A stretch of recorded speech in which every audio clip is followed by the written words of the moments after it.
السلام علیکم ورحمۃ اللہ وبرکاتہ۔ وعلیکم السلام ورحمۃ اللہ وبرکاتہ۔ نحمده ونصلی علی رسولہ الکریم، اما بعد فاعوذ باللہ من الشیطان الرجیم، بسم اللہ الرحمن الرحیم۔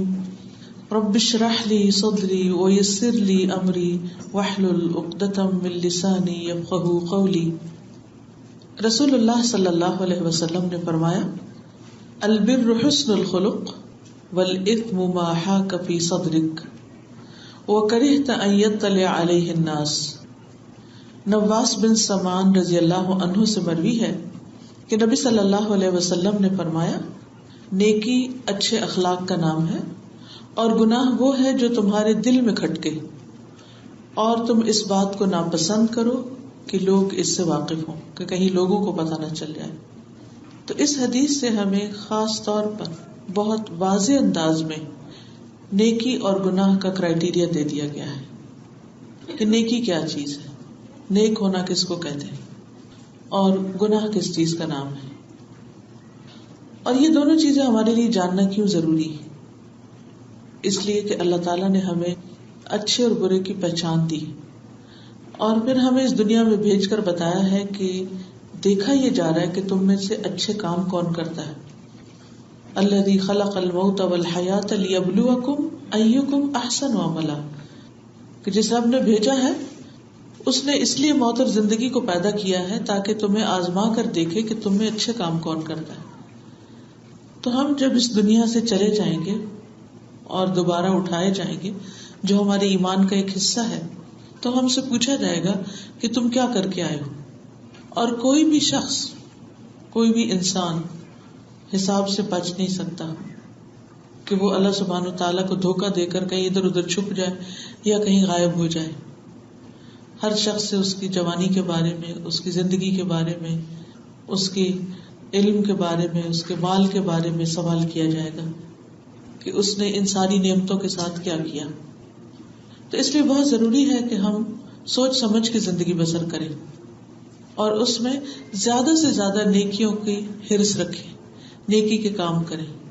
لیکن نیک کیسے بن سکتے ہیں، اس کے لیے یہاں اس حدیث سے پتہ چلتا ہے کہ اپنے اندر ہمیں اچھے اخلاق پیدا کرنے ہوں گے، اور کسی کے اخلاق کتنے بھی اچھے ہوں لیکن اگر اس کے ساتھ ساتھ وہ بد اخلاقی سے نہیں بچ رہا، یا گناہوں سے نہیں بچ رہا، یا غلط کاموں کو نہیں چھوڑتا، تو وہ برائیاں بعض اوقات اس کی نیکیوں کو بھی کھا جاتی ہیں۔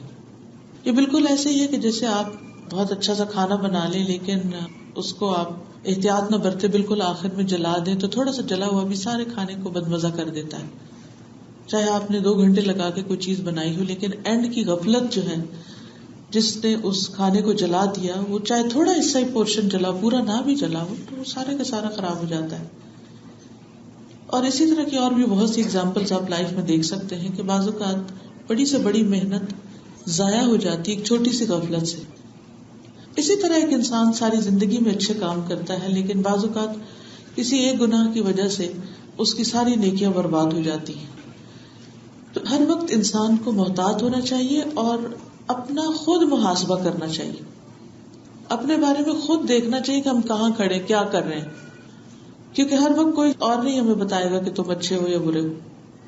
تو اس لیے اس حدیث سے ہمیں پتہ چلتا ہے کہ اگر ہم باقی نیک کہلانا چاہتے ہیں اللہ کی نظر میں، تو ہمیں اپنے اندر اچھا اخلاق یعنی اچھی عادات پیدا کرنی ہوگی، اور دوسری طرف ان چیزوں کو چھوڑنا ہوگا کہ جو اس اخلاق کو برباد کرنے والی یا اس کے اوپر پانی پھیر دینے والی ہے، خواہ وہ تھوڑی تھوڑی ہی کیوں نہ ہو۔ بعض اوقات چھوٹے چھوٹے گناہ ہوتے ہیں، چھوٹی چھوٹی غلط چیزیں ہوتی ہیں جو مل کے اتنا کچھ بنا دیتی ہیں کہ سب کچھ ہی ختم ہو جاتا ہے۔ تو اپنے دل کے اندر جھانکتا رہے انسان، اپنے آپ کو واچ کرتا رہے کہ وہ کہاں کھڑا ہے۔ بعض اوقات انسان اپنے کسی غلط کام کو جسٹیفائی بھی کر لیتا ہے، لیکن پھر اس کا دل تو بتاتا ہی ہے کہ وہ صحیح کر رہا ہے یا نہیں کر رہا، خصوصاً جو انسانوں کے ساتھ معاملے ہوتے ہیں، حقوق العباد کی بات ہوتی ہے۔ ایک اور روایت میں آتا ہے، وابصہ بن معبد رضی اللہ عنہ بیان کرتے ہیں کہ میں رسول اللہ صلی اللہ علیہ وسلم کے پاس آیا تو آپ نے فرمایا، تم نیکی اور گناہ کے بارے میں پوچھنے آئے ہو؟ میں نے کہا جی ہاں۔ آپ نے فرمایا اپنے دل سے پوچھو۔ نیکی وہ ہے جس سے تمہارا نفس مطمئن ہو، تمہارے دل کے اندر اطمینان ہو، اور گناہ وہ ہے جو تمہارے دل میں کھٹ گئے، تمہارا سینہ اس کے بارے میں شک میں پڑ جائے، خواہ لوگ تمہیں فتویٰ دیں، چاہے لوگ کہیں نہیں تم بھی ٹھیک ہو، پھر بھی تم لوگوں کی باتوں میں بھی نہ آؤ، اپنے آپ سے پوچھو، اپنے دل سے پوچھو کیا واقعی ٹھیک ہو۔ تو فرمایا کہ خواہ لوگ فتویٰ دیں اور بار بار دیں، جتنا مرضی یقین دلائیں، لیکن تم اپنے بارے میں خود اپنا حساب کرو۔ اور ایک حقیقت یہ ہے کہ ہم سب اپنے آپ کو خود جتنے اچھی طرح جانتے ہیں کوئی بھی نہیں جانتا۔ اگر ہم اپنے بارے میں کسی کو بتانے بھی لگے میں ایسی ہوں ایسی ہوں ایسی، تو ہو سکتا ہے کہ وہ ہمارے بارے میں وقتی طور پر یا چند باتیں سن کر ایک محدود سا امیج قائم کر لے، یا کسی سے ہمارے بارے میں سنے تو اس کے بعد ہمارے بارے میں ایک امیج بنا لے، اچھا یا برا کوئی بھی۔ لیکن آپ خود اپنے ساتھ ایک زندگی بسر کر رہے ہوتے ہیں، بچپن سے لے کے جوانی اور سو آن، اپنے آپ کو خوب پہچان رہے ہوتے ہیں کہ آپ کیا ہیں۔ اور قرآن مجید بھی اس بارے میں فرماتا ہے بل الانسان علی نفسہ بصیرۃ ولو القی معاذیرہ، انسان اپنے آپ کو خوب دیکھتا ہے، خوب جانتا ہے، خواہ وہ کتنی معذرتیں پیش کرے، کتنی ایکسکیوزز پیش کرے، لیکن اس کو پتا ہے کہ وہ کیا کر رہا ہے۔ تو سب سے پہلی چیز ہے حسن اخلاق۔ حسن اخلاق سے مراد ہے اچھی عادات، اچھے طور طریقے جو اللہ سبحانہ و تعالیٰ کے ساتھ معاملہ کرتے ہوئے بھی ہوں اور بندوں کے ساتھ بھی، یعنی ہمارا معاملہ اللہ تعالیٰ کے ساتھ بھی اچھا اور دوسرے لوگوں کے ساتھ بھی خوبصورت ہو، کیونکہ حسن کا مطلب ہوتا ہے خوبصورتی، اور اخلاق جو ہے وہ خلق کی جمع ہے، اور خلق کہتے ہیں عادت کو، یعنی جو ہماری ہیبٹس ہوتی ہیں یا مختلف کاموں کو کرنے کے جو طریقے ہوتے ہیں وہ یا تو بہت اچھے ہو سکتے ہیں یا بہت خراب ہو سکتے ہیں یا بیچ کی راہ ہو سکتی ہے، درمیانے قسم کے ہو سکتے ہیں۔ تو ہمیں کیا کرائیٹیریا دیا گیا کہ درمیانے نہیں، بہت اچھے سے اخلاق کر کے آؤ، لوگوں کے ساتھ بہترین معاملہ کرو۔ اس کے لیے سب سے پہلے جیسے اللہ سبحانہ و تعالیٰ کے ساتھ معاملہ کرنا ہے تو پہلی چیز ہے اللہ کے رب ہونے پہ راضی ہونا کہ وہ میرا رب ہے۔ اور اس کا کیا مطلب ہے کہ اس کے فیصلوں کو قبول کرنا، اس کے احکامات کو ماننا اور اس کی عظمت کو پہچاننا، اسے سب سے بڑا سمجھنا، اور اس کے احکامات ماننے کے بارے میں دل میں کسی قسم کی تنگی نہ ہونا، یعنی مثلا کوئی بھی حکم جب آتا ہے، نماز، روزہ، حج، زکوٰۃ، حجاب، کوئی بھی چیز، تو اس پر دل تنگ نہ ہونا، اپنے مسلمان ہونے پر فخر کرنا نہ کہ شرمندہ ہونا۔ پھر اسی طرح جو اس کے حقوق ہیں یعنی اللہ سبحانہ و تعالیٰ کے، ان کو اچھی طرح ادا کرنا۔ پھر جتنی بھی عبادات ہیں ان کو کر کے خوش ہونا، ان کو بوجھ نہیں سمجھنا۔ نبی صلی اللہ علیہ وسلم نماز کے بارے میں فرماتے تھے کہ اے بلال آذان دو اور ہمیں راحت پہنچاؤ، یعنی ہمارے لیے سکون کا بندوبست کرو۔ تو وہ لک فارورڈ کرتے تھے اذان کو، نماز کو، اور خوشی سے ادا کرتے تھے۔ تو ہمیں بھی اپنی عبادات کو دیکھنا چاہیے کہ جب نماز کا وقت ہوتا ہے تو ہمارے دل کی حالت کیا ہوتی ہے، ہم صبح بستر کس حالت سے چھوڑتے ہیں، یعنی خوشی کے ساتھ چھوڑتے ہیں یا بہت مشکل سے کہ ہائے کیسے اٹھیں۔ ٹھیک ہے کبھی انسان بیمار بھی ہو جاتا ہے، تھک بھی جاتا ہے، لیکن نارملی ہمارا کیا حال ہوتا ہے۔ اسی طرح دن میں جب ہم کاموں میں مصروف ہوتے ہیں یا بہت سارے اور پریشرز ہوتے ہیں تو اس وقت نماز پڑھتے وقت ہماری دل کی حالت کیا ہوتی ہے، ہم خوشی سے جاتے ہیں یا نہیں، کیونکہ وہ بھی تو ہماری عادات میں شمار ہوتا ہے نا۔ خوبصورتی سے جائیں گے، خوبصورتی سے کریں گے تو اچھے اخلاق میں شمار ہوگا، اور اگر منہ بسورتے ہوئے کریں گے تو بد اخلاقی شمار ہوگی۔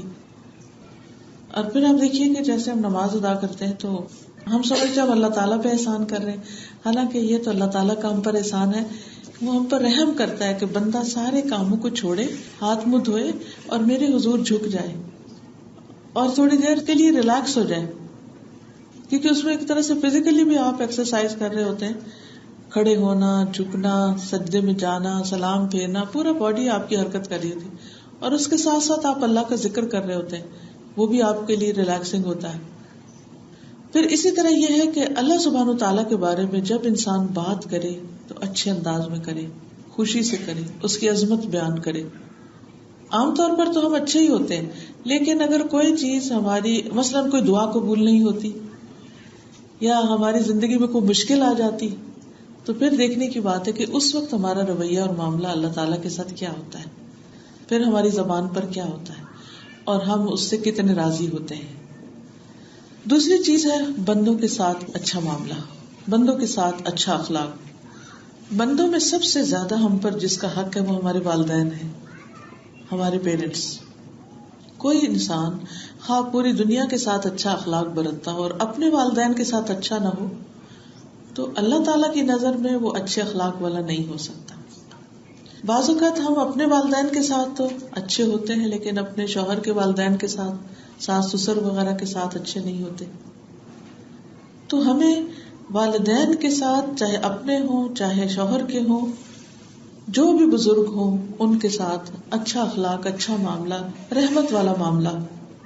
کیونکہ جب انسان کی عمر بڑی ہو جاتی ہے اور وہ اپنے بچوں کو اپنی ساری جوانی قربان کر کے پڑھا لکھا کے تکلیفیں اٹھا کے بڑا کرتا ہے تو پھر اس کی قدرتی طور پر کچھ ایکسپیکٹیشنز ہوتی ہیں اس سے کہ یہ ہمارا خیال کریں گے۔ اور بعض اوقات پیرنٹس کو کچھ نہیں چاہیے ہوتا بچوں سے، صرف ایک محبت بھری نگاہ چاہیے ہوتی ہے، یا پیار کا بول چاہیے ہوتا ہے، یا تھوڑی سی کیئر اور لو چاہیے ہوتا ہے، لیکن عموماً ہم اس میں بھی بخل کر جاتے ہیں۔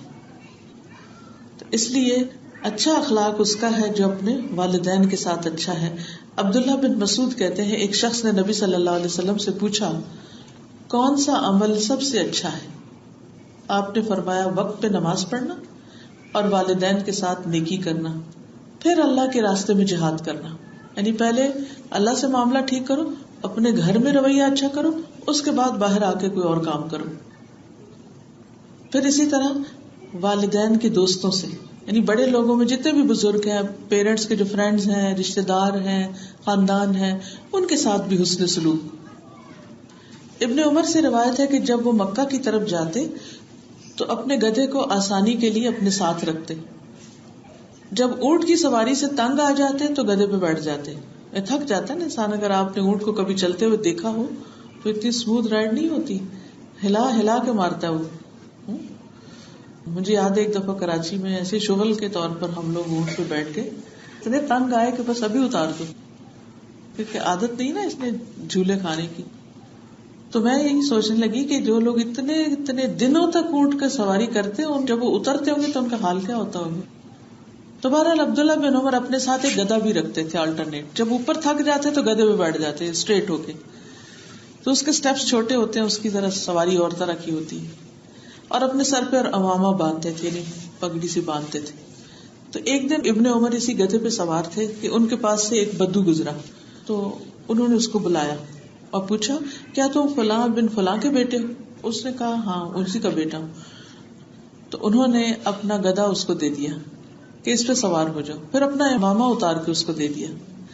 تو بعض ساتھیوں نے کہا کہ اللہ آپ کو بخشے، آپ نے اس بدو کو اپنا گدھا بھی دے دیا، اپنا امامہ بھی دے دیا ہے، حالانکہ آپ نے اس کو اپنے آرام کے لیے رکھا ہوا تھا۔ تو ابن عمر نے کہا کہ میں نے رسول اللہ صلی اللہ علیہ وسلم سے سنا تھا، آپ فرماتے تھے کہ نیکیوں میں سب سے بڑی نیکی آدمی کا اپنے باپ کی وفات کے بعد اس کے دوستوں سے اچھا سلوک کرنا ہے۔ یعنی اگر اپنے ماں باپ نہیں ہے تو پھر ماں باپ کے فرینڈز کے ساتھ اچھا سلوک کرو۔ اور اس بدو کا باپ میرے والد کا دوست تھا، یعنی عمر کا دوست تھا رضی اللہ تعالیٰ عنہ، تو اس لیے میں نے اس کے ساتھ یہ حسن سلوک کیا۔ پھر اسی طرح یہ ہے کہ والدین اور سارے انسانوں، عام انسانوں کے ساتھ بھی اچھا سلوک کرنا، چاہے مسلم ہو، نان مسلم ہو، رشتہ دار ہو، غیر رشتہ دار ہو، کوئی بھی ہو۔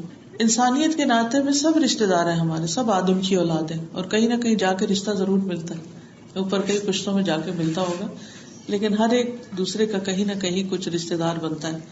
تو اس لیے ہر انسان کے ساتھ اچھا سلوک ایک مسلمان کی علامت ہے، اور کسی چھوٹی سی نیکی کو بھی حقیر نہیں سمجھنا چاہیے۔ بعض اوقات ہم سمجھتے ہیں کہ اخلاق کا مطلب یہ کہ ہم اوور ایکسائٹیڈ ہو جائیں اور بہت ہنگامہ کریں یا بہت کچھ کریں تو یہ شاید یہ حسن اخلاق ہے۔ نہیں، چاہے تھوڑی سی بھی کسی کے ساتھ بھلائی کریں، چھوٹی سی نیکی کریں، ایک اسمائل ہی دے دیں کسی کو، آگے بڑھ کے سلام ہی کر لیں، کسی کا کوئی بوجھ اٹھا لیں، کسی کے ساتھ صرف اس کو یہ احساس دلا دیں کہ we are there to help you, تو اس سے بھی آپ دیکھیں کہ دوسرے شخص کا دل خوش ہو جاتا ہے۔ رسول اللہ صلی اللہ علیہ وسلم نے فرمایا کسی نیکی کو حقیر نہ سمجھا کرو، اگرچہ کسی کو ایک رسی ہی دو یا کسی کو جوتی کا تسمہ ہی دو۔ بعض اوقات کسی کا ٹوٹ جاتا ہے کچھ تو اس کو ایک پن چاہیے ہوتی ہے یا ایک چھوٹی سی چیز چاہیے ہوتی ہے، تو اس سروس کو بھی آفر کر دینا آگے بڑھ کے، اس کا نام حسن اخلاق ہے. پھر اسی طرح آپ نے فرمایا کسی نیکی کو حقیر نہ سمجھو، خواہ تمہارا اپنے بھائی کو حشاش بشاش چہرے کے ساتھ بات کرنا، تو یہ بھی نیکی میں سے. آپ نے فرمایا یہ بھی صدقہ ہے کہ تم لوگوں کو اس حال میں سلام کرو کہ تم حشاش بشاش چہرے والے ہو، یعنی بہت خوش ہو کے سلام کرو، خوشی کے ساتھ آگے بڑھ کر ویلکم کرو. پھر سلام میں پہل کرنا، پھر کوئی بھی اچھی بات کرنا، حال چال پوچھنا، کوئی اچھا مشورہ دینا. پھر اسی طرح سچی بات کرنا، لوگوں کے ساتھ آنےسٹ ہونا، ان کو دھوکہ نہ دینا. پھر اپنے گھر والوں کے ساتھ بھلائی کرنا، اور جو بھی نیکی انسان اپنے گھر والوں کے ساتھ کرتا ہے، گھر والوں کو پانی پلا دیتا ہے، ان کے لیے کھانا بنا دیتا ہے، ان کے لیے جیسے ایک مدر ہے تو ماں گھر کے اندر بچوں کے کپڑے بھی لانڈری کر رہی ہوتی ہے، گھر صاف بھی کر رہی ہوتی، کھانا بھی بنا رہی ہوتی، تو ان سارے کاموں کو عبادت سمجھ کے کرنا چاہیے اور اس پر اللہ سے اجر کی توقع رکھنی چاہیے. اور جب کر چکے تو اس پر احسان نہیں جتانا چاہیے، اور بچوں کی زندگی حرام نہیں کر دینی چاہیے کہ چھوٹی چھوٹی باتوں پھر ہم ان پر ناراض ہونے لگے، اور اگر وہ چھوٹی سی بات نہ ہماری مانے تو ہم سب کیے کرائے کو ضائع کر دیں. نہیں، ہم نے یہ سب اللہ کی رضا کے لیے کرنا ہے. اگر ہم اچھے ہوں گے تو کل کو وہ بھی اچھی بات سیکھ جائیں گے ہمارے عمل سے. رسول اللہ صلی اللہ علیہ وسلم نے فرمایا جب آدمی اپنی بیوی کو پانی پلاتا ہے تو اسے اجر دیا جاتا ہے، اس کو اس پر بھی ثواب ملتا ہے. تو ارباز بن ساریہ کہتے ہیں جب میں نے یہ حدیث سنی تو میں اٹھا اور اپنی بیوی کو پانی پلایا، فوراً ہی عمل کر لیا. اسی طرح آپ نے ایک اور جگہ پر فرمایا کہ آدمی اپنی ذات پر، اپنے بیوی بچوں پر، اپنے خادم پر جو خرچ کرتا ہے وہ صدقہ ہی صدقہ ہوتا ہے. پھر اسی طرح کھانا کھلانا، نبی صلی اللہ علیہ وسلم نے فرمایا تمہارا اپنے آپ کو کھانا کھلانا، یعنی رزق حلال کمانا اور پکانا اور کھانا، یہ بھی صدقہ ہے، یعنی اس پر بھی اجر ملتا ہے، حالانکہ ہم اپنے فائدے کے لیے کر رہے ہوتے ہیں. تمہارا اپنے بچے کو کھلانا وہ بھی صدقہ ہے، بیوی کو کھلانا بھی صدقہ ہے، اپنے خادم کو کھلانا بھی صدقہ ہے. یعنی کسی کے ساتھ بھی آپ محنت کر کے، مثلاً ایک شخص کام کرتا ہے اور محنت کر کے کمائی کر کے لاتا ہے تو کسی پر بھی وہ جو خرچ کرتا ہے اس کے لیے اجر ہی اجر ہے. پھر اسی طرح آپ نے فرمایا کہ کوئی شخص کسی کی سواری میں مدد کرے، سہارا دے کر اس کو سوار کرے یا اس کا سامان اٹھا کے رکھے تو یہ بھی صدقہ ہے. پھر کسی ضرورت مند کو قرضہ دے دینا، فرمایا کل قرض صدقہ، ہر قرض صدقہ ہے. پھر قرض کی وصولی میں مہلت دے دینا، اگر کسی کو دیا ہے اور وہ ادا نہیں کر سکتا تو اس کو ٹائم پیریڈ اور بڑھا دینا. پھر اپنے شر سے دوسروں کو محفوظ رکھنا، یعنی کسی کو تکلیف نہ دینا، خواہ آواز اپنی دھیمی رکھ کے، کیونکہ بعض اوقات تم اتنا چیختے کہ دوسروں کی نیند حرام ہو جاتی، یا کسی بھی طریقے سے کوئی بھی چیز جو دوسروں کو اذیت دینے والی.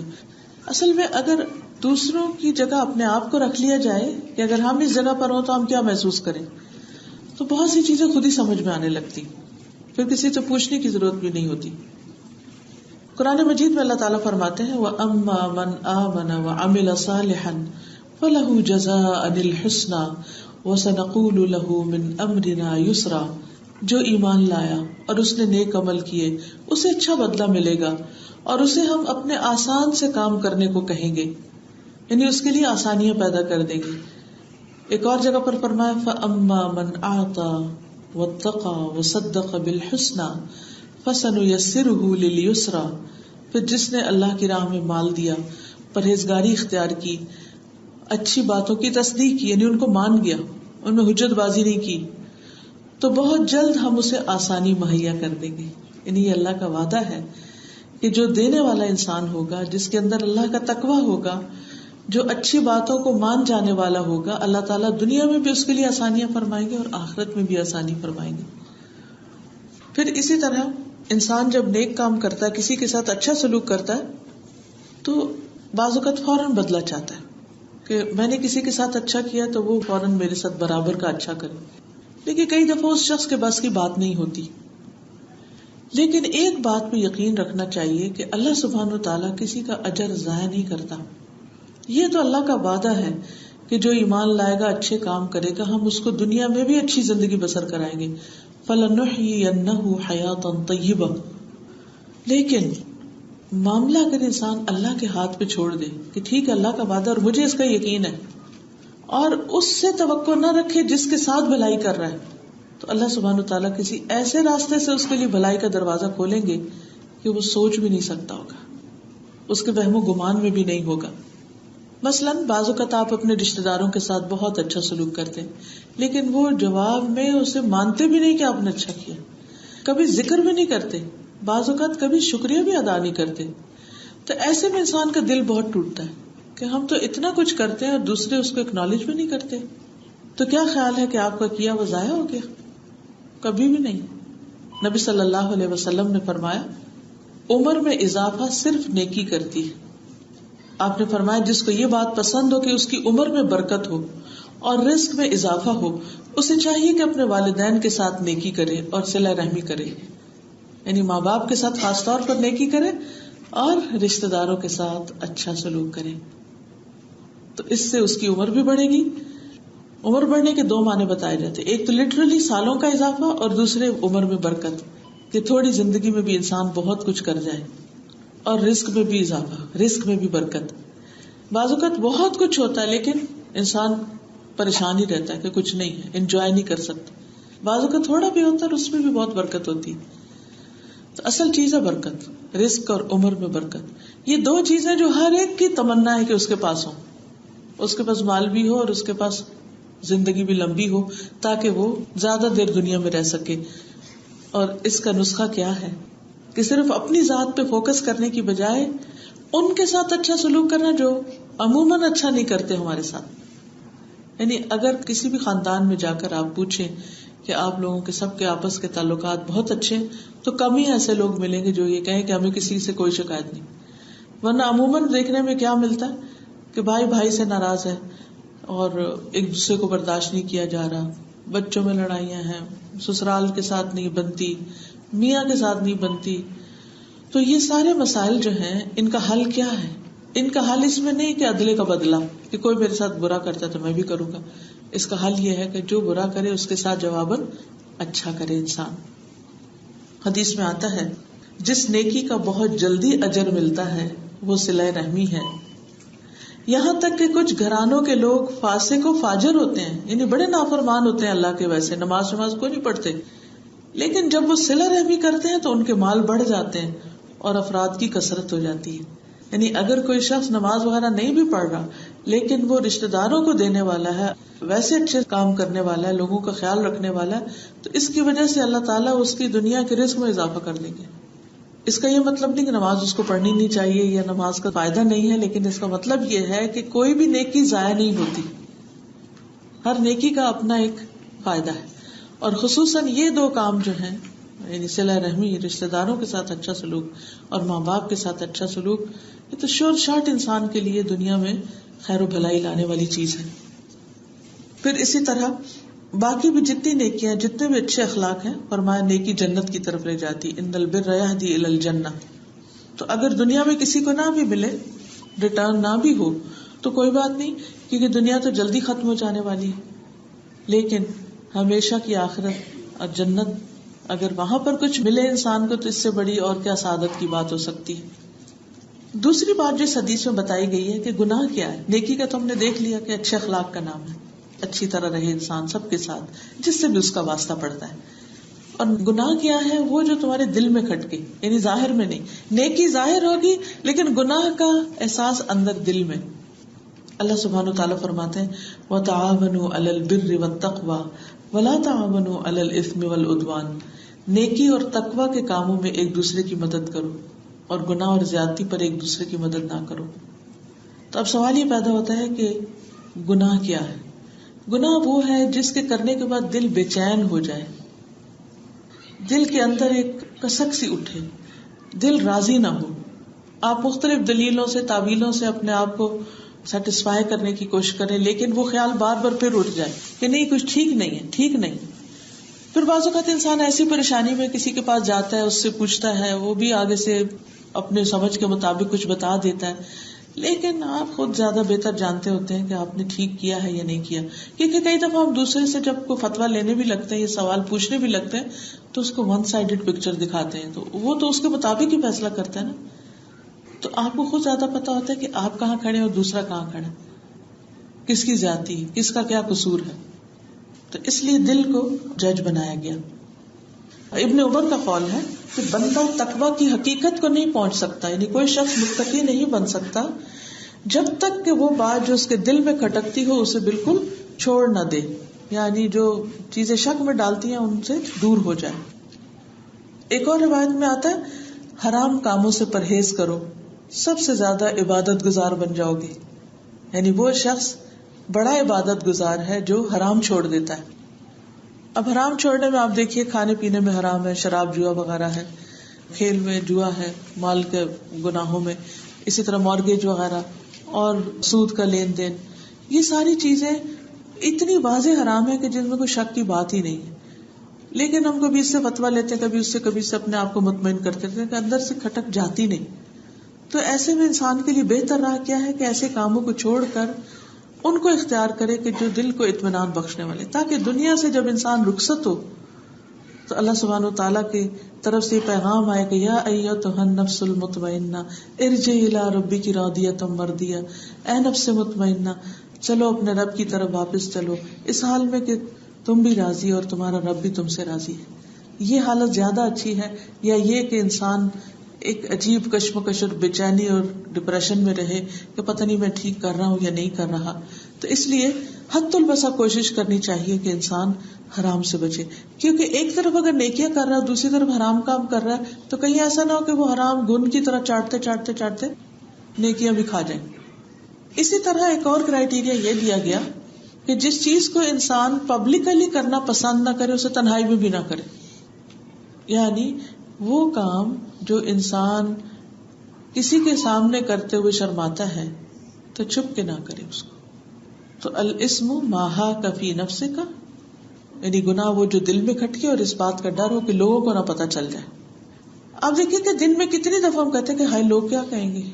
چلے دن میں نہ صحیح لیکن عام طور پر محاورہ ہوتا ہے لوگ کیا کہیں گے. تو یہ جو جملہ ہے نا لوگ کیا کہیں گے، یہ کوئی اچھا جملہ نہیں ہے. یہ انڈیکیٹ کرتا ہے کہ ہمیں اللہ سے زیادہ لوگوں کا ڈر ہے. تو جب ہمیں اللہ کا ڈر ہو جاتا ہے تو پھر لوگوں کا نہیں رہتا، کیونکہ پھر ہم ایسے کام نہیں کریں گے کہ جو لوگوں کے سامنے بھی شرمندگی اور رسوائی کا باعث بنے. پھر یہ گناہ کے اثرات، گناہوں کے نقصان وہ کیا ہے.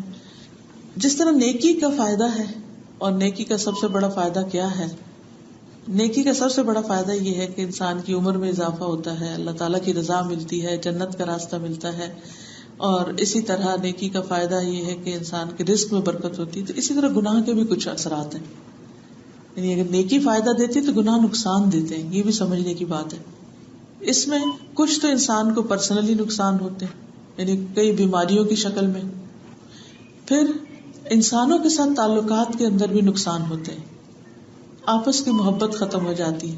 ابن عمر سے مروی ہے نبی صلی اللہ علیہ وسلم فرمایا کرتے تھے اس ذات کی قسم جس کے ہاتھ میں محمد صلی اللہ علیہ وسلم کی جان ہے، جو دو آدمی بھی آپس میں ایک دوسرے سے محبت کرتے ہوں اور ان دونوں کے درمیان جدائی ہو جائے تو وہ یقیناً ان میں سے کسی ایک کے گناہ کی وجہ سے ہوگی. یعنی اللہ کی خاطر آپس میں دوستی ہے، محبت ہے، لیکن پھر وہ اچانک بالکل ہی ختم ہو جاتی ہے تو ان میں سے کسی ایک کا کوئی ایسا گناہ یا کوئی ایسی بات ہوتی ہے کہ جس کی وجہ سے ان کے اندر وہ تعلق ختم ہو جاتا ہے.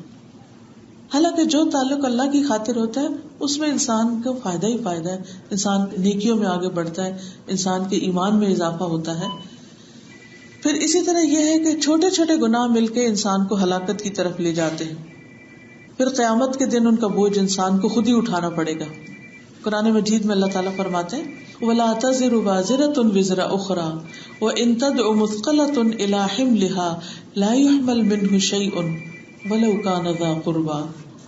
اور کوئی بوجھ اٹھانے والا دوسروں کے گناہوں کا بوجھ نہیں اٹھائے گا، اور اگر بوجھ سے لدا ہوا کسی دوسرے کو بلائے گا کہ آؤ میرے گناہ اٹھاؤ تو وہ اس کا کچھ بھی نہیں اٹھائے گا، خواہ اس کا قریبی رشتہ داری کیوں نہ ہو. امیجن کہ آپ نے اپنے سر کے اوپر ایک بہت ہیوج قسم کا کوئی ٹوکرا اٹھایا ہوا ہے یا کوئی باکس اٹھایا ہوا ہے اور آپ بمشکل چل پا رہے ہیں، اور آپ جس کو بھی بلاتے ہیں کہ ادھر آؤ میری مدد کرو تو کوئی بھی اٹھانے کو تیار نہیں، اور اکیلے ہی آپ کو وہ سفر کرنا ہے. ہو سکتا ہے آپ میں سے کسی نے پیدل حج کیا ہو یا کوئی ایسا سفر پیدل کیا ہو کہ آپ نے سامان بھی اٹھا رکھا ہو، تو اس وقت وہ سامان اٹھانا اتنا اذیت کا باعث ہوتا ہے کہ انسان کہتے ہیں اسے پھینک ہی دو، اور لے لیں گے کہیں سے، اس کو پھینکتے ہیں. قیامت کے دن انسان کے گناہ اس کے لیے بوجھ بن جائیں گے. اور حشر کا میدان کتنا بڑا اور کتنا طویل ہے کہ انسان اپنے اوپر کے ان گناہوں کو جو شرمندگی کا باعث بھی ہوں گے، کہ گندی چیزیں اٹھائی ہوئی ہوں گی نا، تو اٹھا کے پھینکنا چاہے گا یا اٹھا کے کسی کو دینا چاہے گا، کوئی بھی نہیں اٹھائے گا. لا تزر وازرۃ وزر اخری. دنیا میں کیا ہوتا ہے، مثلاً آپ سفر کر رہے ہیں تو عموماً ہم ایشینز کو سامان کا بڑا مسئلہ رہتا ہے، ہمیشہ بیگیج جو ہے نا وہ اوور ہی جاتا ہے. اچھا، تو عموماً کئی دفعہ ایسا بھی ہوتا ہے نا کہ آپ کے ساتھ کوئی اور جا رہا ہوتا ہے جس کے پاس اتنا سامان نہیں ہوتا، تو وہ کیا کہتا ہے آپ کو، کچھ مجھے دے دو میں اپنے بیگ میں رکھ لیتی ہوں. بعض اگر بہن بھائی جا رہے ہوتے ہیں یا کوئی اور اس طرح فرینڈ ساتھ جا رہے ہوتے ہیں، تو مربت میں یا محبت میں یا کسی بھی طرح دوسرے کے لیے آسانی کرتے ہوئے دوسرے کا بوجھ اٹھا لیتے ہیں، خود ہی آفر کر دیتے ہیں. یا پھر انسان دوسرے کہتے ہیں پلیز تم اٹھا لو، لیکن وہاں تو کوئی دوست، کوئی رشتے دار، کوئی بھی کام نہیں آئے گا، قطعاً نہیں اٹھائے گا.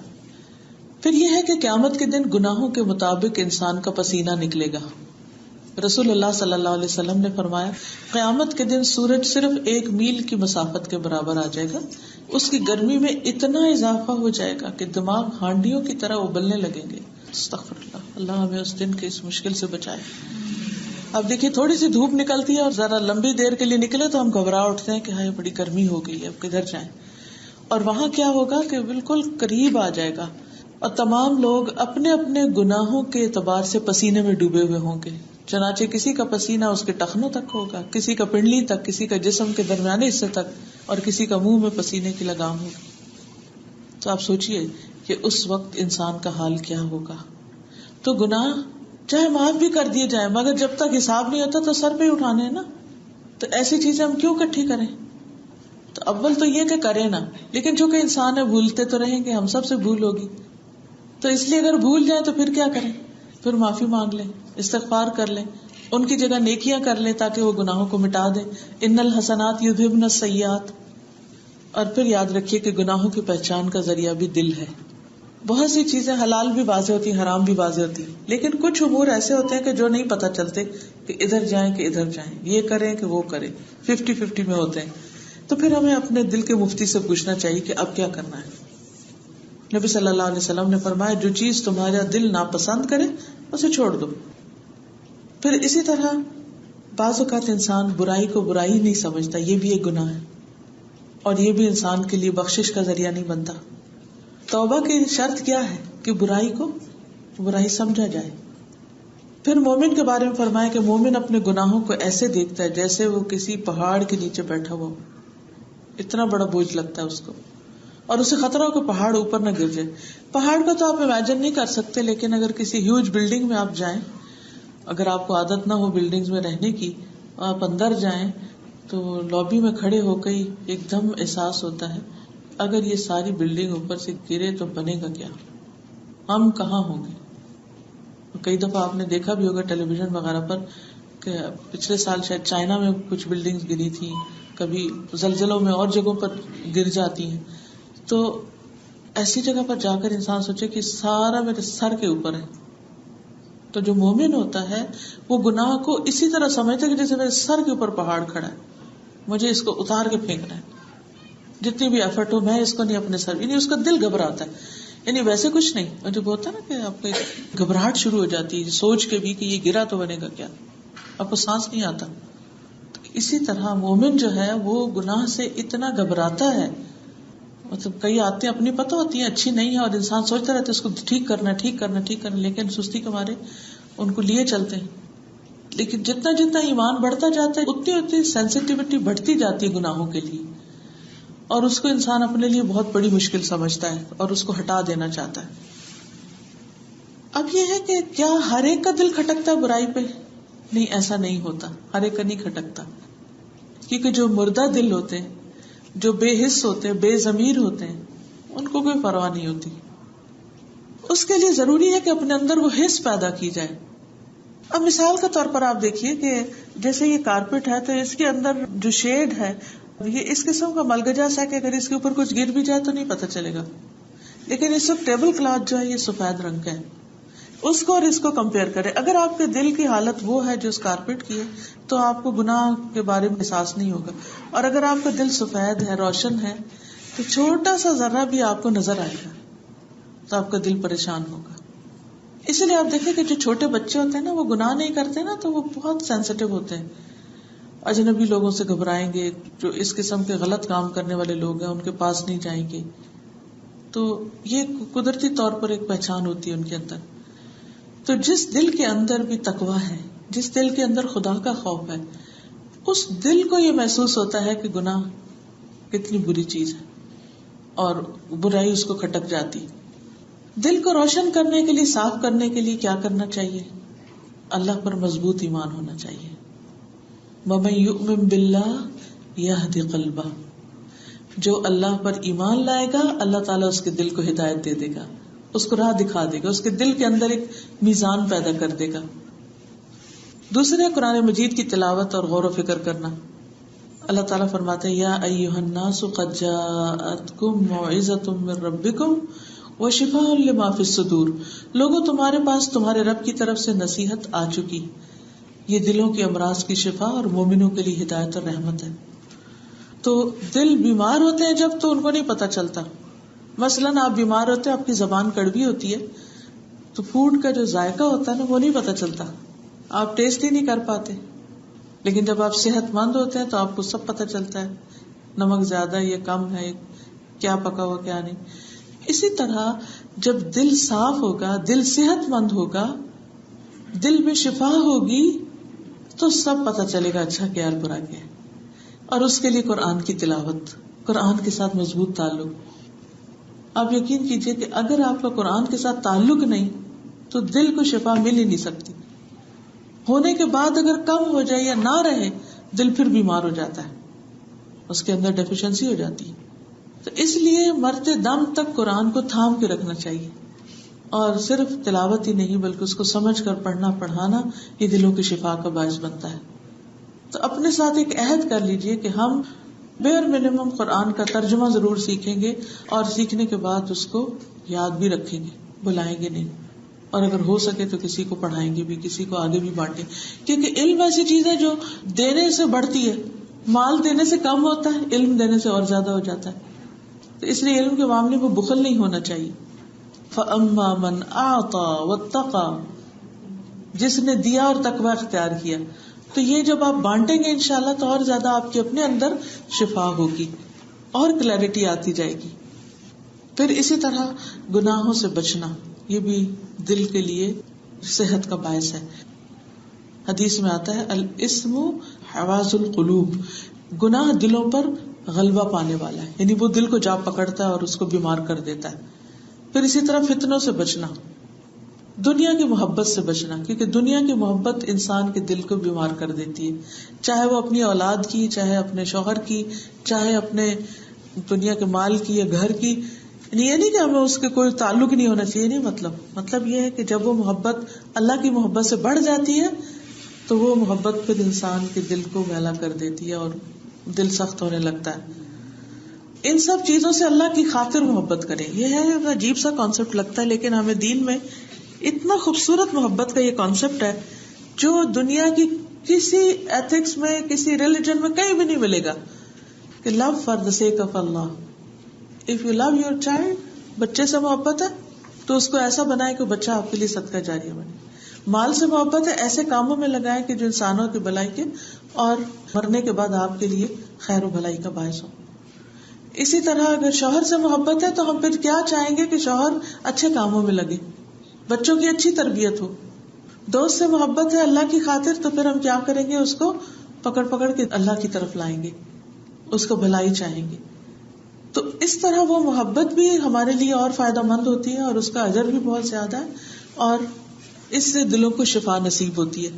ورنہ کسی کی بھی حد سے بڑی ہوئی محبت انسان کے دل کو بیمار کر دیتی ہے اور بیمار دل جو ہے اس پر خیر و بھلائی کی بات پھر نہیں جمتی، وہ سنتا ہی نہیں انسان کچھ بات.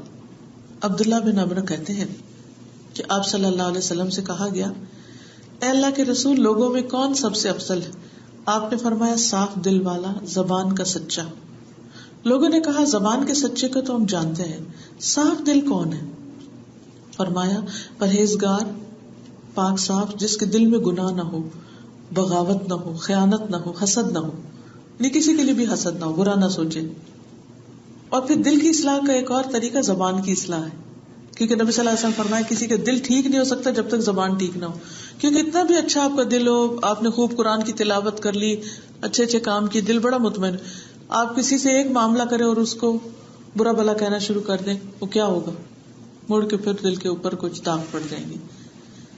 پھر اسی طرح ذکر کی کثرت، جو انسان ذکر کرتا ہے اس کا دل زندہ ہے، اور جو نہیں کرتا اس کا دل مردے کی طرح ہے.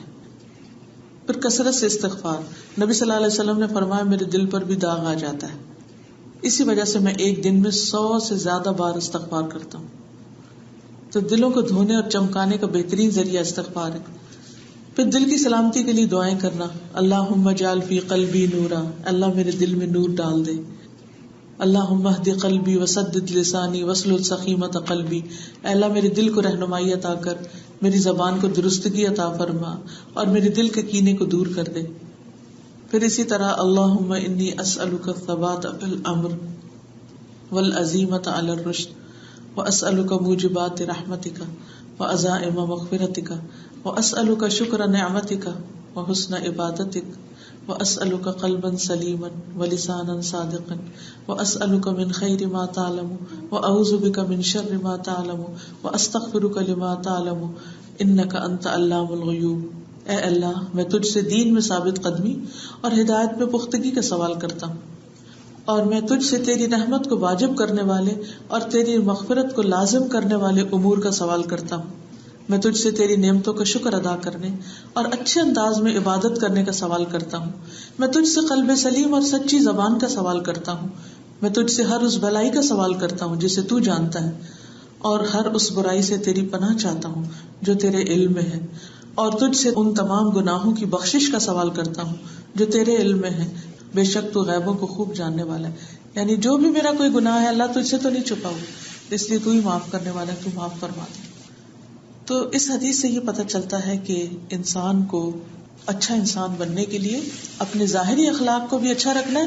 یہ نہیں کہنا ہمارا دل بہت اچھا، ہماری نیت اچھی ہے. بعض لوگ کہتے ہیں نا وہ دل کی بڑی اچھی ہے لیکن زبان کی کڑوی ہے. یہ کیا بات ہوئی؟ دونوں ہی اچھے ہونے چاہیے، دل کے بھی اچھے ہوں اور زبان کے بھی اچھے ہوں. کیونکہ بعض وقت کڑوی زبان پہ دل کو سپائل کر دیتی، کسی اور سے پہلے آپ کے اپنے کو ہی کر دیتی. پھر اسی طرح یہ کہ نیکی وہ ہے جس پر نفس کا اطمینان ہو.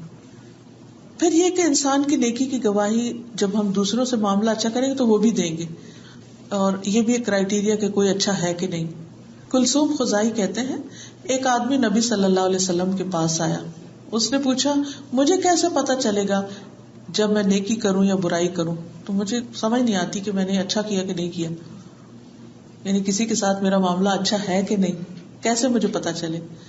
تو آپ نے فرمایا جب تم سنو کہ تمہارے ہمسائے تمہیں اچھا کہیں کہ تم نے اچھا کیا، تمہارے کولیگز، تمہارے ساتھی، تو تم نے اچھا کیا، اور جب تم سنو کہ وہ کہیں کہ تم نے برا کام کیا تو تم نے برا کیا. یعنی اپنے دل کے بعد لوگوں کی گواہی بھی کاؤنٹ کرتی ہے کہ وہ کیا کہتے ہیں. تو مختصراً خلاصہ حدیث کا یہ ہے کہ ایک تو یہ بات پتہ چلتی ہے کہ نبی صلی اللہ علیہ وسلم صرف چند لفظوں میں اتنی بڑی بات سمجھا دیتے تھے کہ کسی دوسرے انسان کے بس میں اس طرح نہیں. ہم دن بھر بیٹھے رہے ان کی اس بات کو سمجھنے میں، ڈسکشنز کرتے رہے، لیکن جوامع الکلم آپ کو دیے گئے، جامع کمپریہنسو بات، چھوٹی سی بات جس میں معنی کا خزانہ بھرا ہوتا ہے. پھر آپ دیکھیے کہ نبی صلی اللہ علیہ وسلم نے کس طرح ایسا ایک معیار ہر ایک کو دے دیا کہ وہ سیلف سفیشینٹ ہو جائے. یعنی لوگوں سے اچھا معاملہ کرو، دیکھو کہ تم لوگوں سے اچھا کر رہے ہو، لوگ اچھا کہہ بھی رہے ہیں کہ نہیں. یہ نہیں کہ دکھاوے کے لیے، لیکن ایک کرائیٹیریا، اور اپنے دل سے بھی پوچھ لو. یہ وہ چیزیں ہیں کہ جس کو انسان خود بھی اپنے آپ کو مانیٹر کر سکتا ہے. اس کے لیے کسی اور کو ہر وقت پوچھنے کی یا کسی کے بتانے کی ضرورت نہیں ہوتی. پھر اسی طرح یہ ہے کہ نبی صلی اللہ علیہ وسلم نے جو معیار ہمیں دیا ہے، اگر ہم اس کو سامنے رکھ کر اپنی زندگی بسر کریں تو ہماری جو موت ہے وہ بھی اطمینان کی حالت میں انشاءاللہ ہوگی. قیامت کے دن جب اٹھیں گے تو انشاءاللہ اطمینان کے ساتھ اٹھیں گے. اس لیے ہم سب کو ان چھوٹی چھوٹی چیزوں کے اوپر اپنے آپ کو پرکھتے رہنا چاہیے اور عمل کرتے رہنا چاہیے. اب میں یہ حدیث آپ کو عربی میں سناتی ہوں آخر میں, کیونکہ نبی صلی اللہ علیہ وسلم کے جو الفاظ ہیں وہ زیادہ خوبصورت ہیں, تو آپ ان کو غور سے سنیے. البر حسن الخلق. دعا کریں. سبحان اللہ والحمد للہ ولا الہ الا اللہ واللہ اکبر ولا حول ولا قوة الا باللہ العلی العظیم. اللہم صل علی محمد وعلی آل محمد کما صلیت علی ابراہیم وعلی آل ابراہیم انک حمید مجید.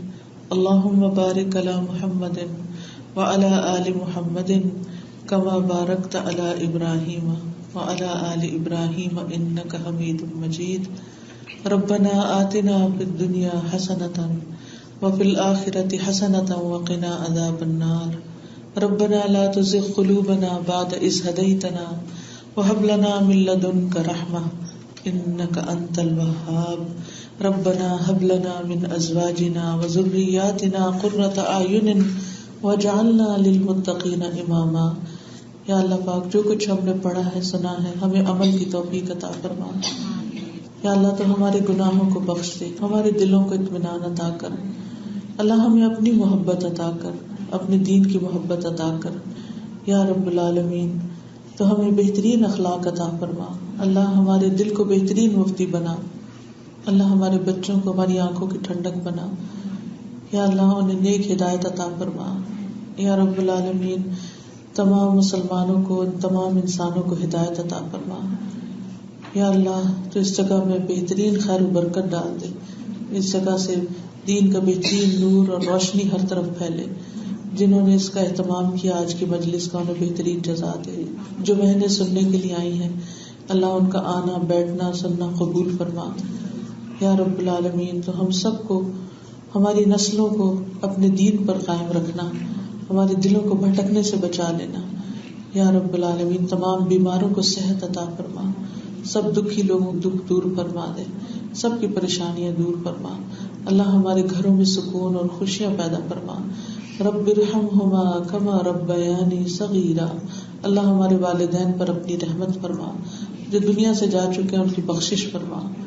لا الہ الا اللہ وحدہ لا شریک لہ لہ الملک ولہ الحمد وہو علی کل شیء قدیر. لا حول ولا قوة الا باللہ.